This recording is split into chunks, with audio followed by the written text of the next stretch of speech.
시청자 여러분 안녕하십니까? VOA 모닝뉴스 시작합니다. 북한 김정은 정권 10년 동안에도 북한은 체제 유지를 위해 공개 처형을 지속하고 있다는 조사 결과가 나왔습니다. 김정은 체제에서는 국제사회의 감시와 압박을 피해 처형 장소를 옮기는 등의 일부 변화를 보였지만 처형 방식은 여전히 끔찍했습니다. 또 처형은 한국 등 외부 영상시청과 배포 혐의가 많았는데 그만큼 김정은 정권이 주민들의 의식 변화를 두려워하는 것으로 분석됐습니다. 차 소식 김영권 기자가 보도합니다.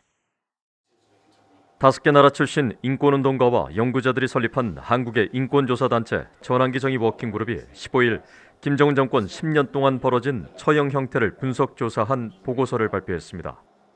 지난 6년간 탈북민 683명의 인터뷰 기록을 토대로 작성된 이 보고서는 처형 관련 442건의 진술 기록과 안매장, 소각 등 시체 처리 장소 관련 30건의 진술을 기록했습니다.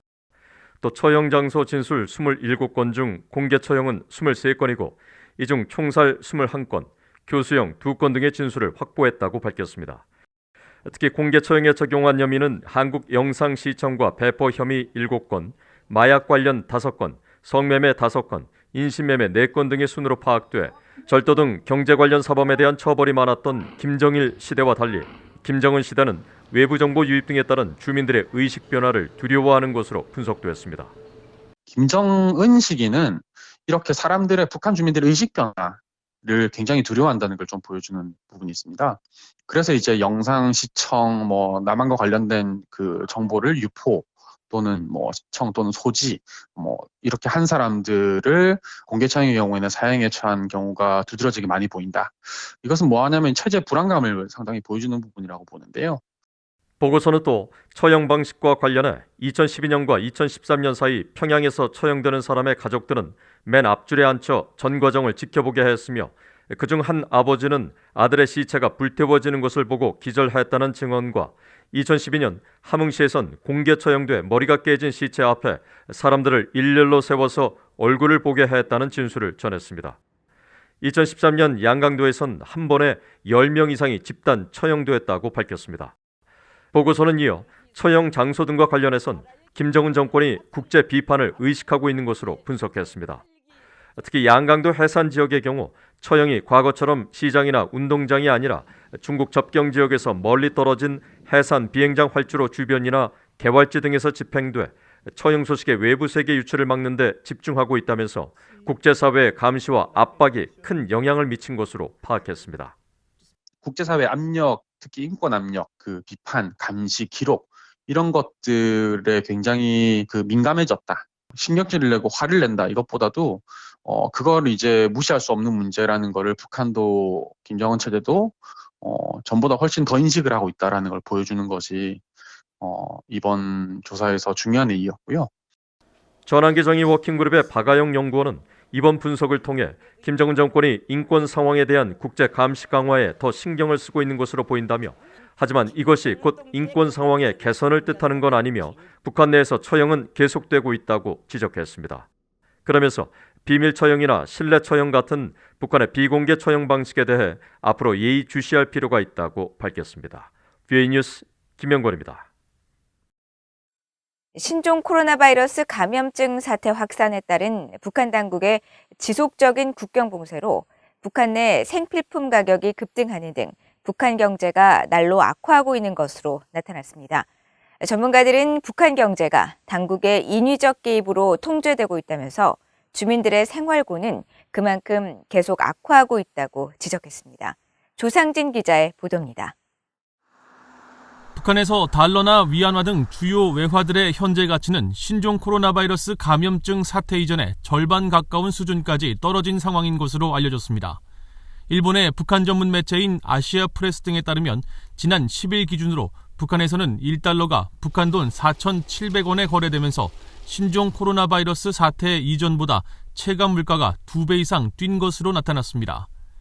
탈북민 출신으로 한국에서 북한 농업 전문가로 활동 중인 조충희 굿파머스 연구소장은 VOA에 국경 봉쇄 뒤 이 같은 현상이 발생했다며 쌀값뿐 아니라 식용유, 설탕 등의 생필품 가격이 폭등했다고 밝혔습니다.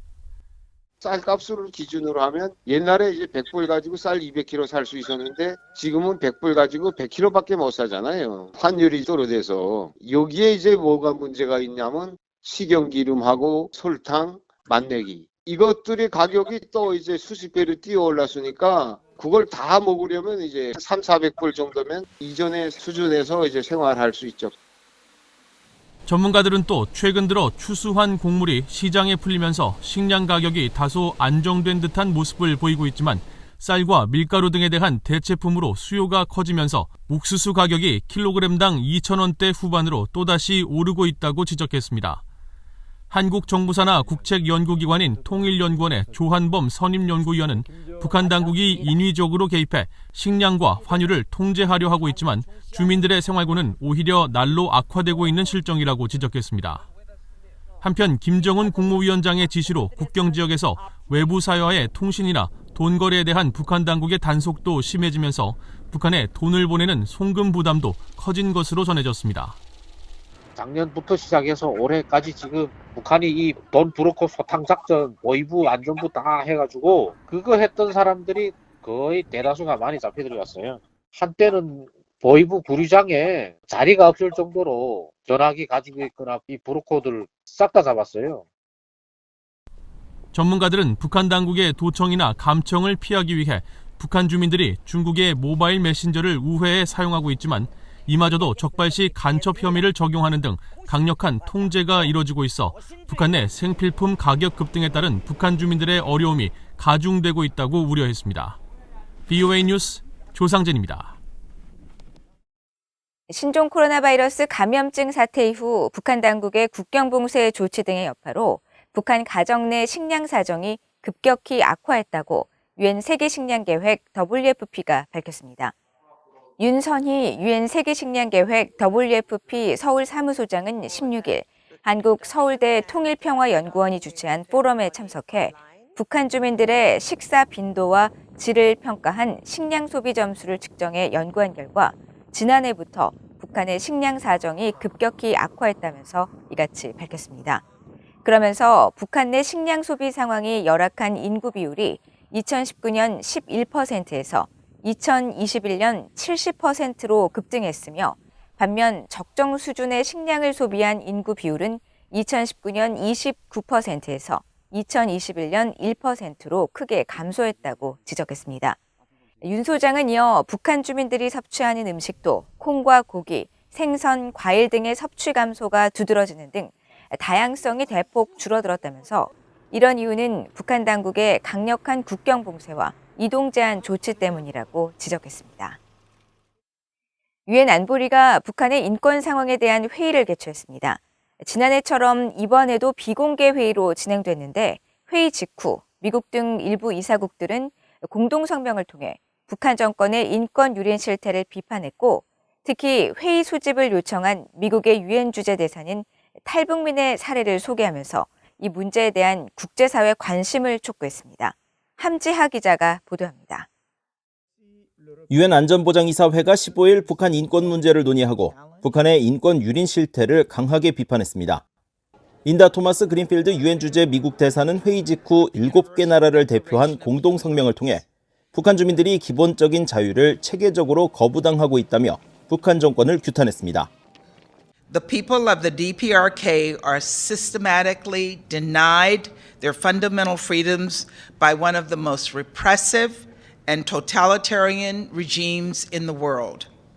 In the DPRK, the regime continues to hold more than 100,000 people in political prison camps where they suffer abuses, including torture, forced labor, summary executions, starvation, and sexual and gender-based violence. 이날 성명은 안보리 이사국인 미국과 영국, 프랑스, 비상임 이사국인 에스토니아와 아일랜드, 노르웨이를 비롯해 이사국이 아닌 일본 등 7개 나라가 작성했으며 회의 소집을 공식 요청한 미국이 대표로 발표했습니다. 성명은 북한 정권의 인권 유린 상황이 신종 코로나 바이러스에 대한 대응 조치로 한층 더 악화됐다는 점을 지적했으며 일본인들과 다른 나라 국민들에 대한 국제적 납치와 강제 실종에 북한 정권이 연계돼 있다는 사실도 비판했습니다. 토마스 그린필드 대사는 성명에서 유엔 안보리가 북한 인권 문제를 다뤄야 한다는 사실을 강조하면서 안보리 차원의 적절한 대응책 마련을 촉구하기도 했습니다. The modern world has no place for such brutality, and it is time for the Council to address it. The regime's egregious human rights violations, much like its unlawful WMD and ballistic missile programs, are destabilizing to international peace and security and must be prioritized within the Council. 안보리가 북한 인권 관련 회의를 개최한 건 지난 2014년 이후 이번이 6번째며 비공개 방식으로 진행한 건 지난해에 이어 이번이 2번째입니다. 토마스 그린필드 대사는 7개국 공동성명 낭독 후 별도로 이번 사안에 대한 미국의 입장을 전하면서 전날인 14일 조이라는 이름의 탈북민과 면담한 사실을 밝히기도 했습니다. 특히 중국에서 난민으로 인정받지 못해 성노예 생활을 했던 조이는 이후 아이를 남겨둔 채 한국으로 탈출했다며 그녀는 우리가 북한의 전체주의 정권에 의한 주민들의 희생을 인식할 필요가 있다는 점을 상기시켜준다고 강조했습니다. 성명 공동 작성국인 에스토니아와 아일랜드 대표부는 각각 트위터를 통해 북한 주민들의 인권 침해와 억압 문제를 지적하면서 유엔 안보리가 이를 다뤄야 하며 내년에는 이 사안에 대한 공개 회의를 안보리 모든 이사국들이 지지할 것을 촉구했습니다. VOA 뉴스 함지아입니다. 한국 내 북한 인권단체와 탈북민들이 기자회견을 열고 북한 김정은 국무위원장 집권 10년간 북한 인권이 더 악화했다면서 문재인 한국 정부가 북한 문제에 대한 방관을 중단하고 인권 문제 해결에 적극 나서야 한다고 지적했습니다. 사단법인 물망초와 칼기 납치 피해자 가족회 등 한국 내 북한 인권단체 9곳은 16일 서울 종로구 옛 중국 대사관 앞에서 공동 기자회견을 열고 김정은 집권 10년 동안 더 악화한 북한 인권을 규탄했습니다. 박선영 물망초 이사장은 집권 10년 동안 강압 통치로 일관한 김정은 정권은 탈북을 시도하는 주민들을 정치범 수용소에 가두고 잔혹한 인권 침해를 자행했다면서 국제사회가 북한의 핵무기 개발과 인권 문제를 지적하며 대북 제재와 압박을 펼칠 때 한국 문재인 정부는 북한을 이롭게 할 대북 지원과 종전선언 논의만 외치고 있다고 주장했습니다. 탈북민 출신 북한 인권운동가인 이동현 남북 함께 국민연합 사무총장도 김씨 부자의 3대 세습을 겪으면서 북한 주민들의 인권은 최악의 상황에 놓여 있다면서 북한 주민들의 인권 회복을 위해서는 국제사회가 나서는 방법밖에 없으며 북한 지도부가 누리는 자유를 북한 주민 모두가 누릴 수 있게 해야 한다고 강조했습니다. 주한미군의 현재 병력수를 그대로 유지하는 내용이 포함된 미국의 2022 회계연도 국방수권법안이 지난주 하원에 이어 15일 상원을 통과했습니다. 미국 상원은 15일 전체 회의를 열고 총 7,680억 달러의 사상 최대 규모 국방 예산이 포함된 2022 회계연도 국방수권법안을 찬성 89표, 반대 10표로 가결했습니다. 이에 따라 앞서 지난 7일 하원 본회의에서도 통과된 국방수권법안은 상하원에서 모두 처리해 조 바이든 대통령의 최종 서명만 남았습니다. 연방의회를 통과한 새 국방수권법안에는 미한동맹의 강화 방안과 함께 한국에 배치된 주한미군 28,500명을 그대로 유지할 필요성이 명시됐고, 다만 주한미군을 현 수준 미만으로 줄이는 예산을 사용하지 못하도록 한 감축 제한 조항은 최종적으로 삭제됐습니다. 또 지난달 공화당 롭 포트먼 상원 의원이 수정안으로 제출했던 오토 원비어 북한 정보검열 감시 법안은 반영되지 못했으며 사이버 사령부를 통해 북한과 중국, 러시아, 이란 등에 대한 국가별 전략보고서 마련 내용은 포함됐습니다. 이상으로 VOA 모닝뉴스를 모두 마칩니다. 시청해주신 여러분 고맙습니다.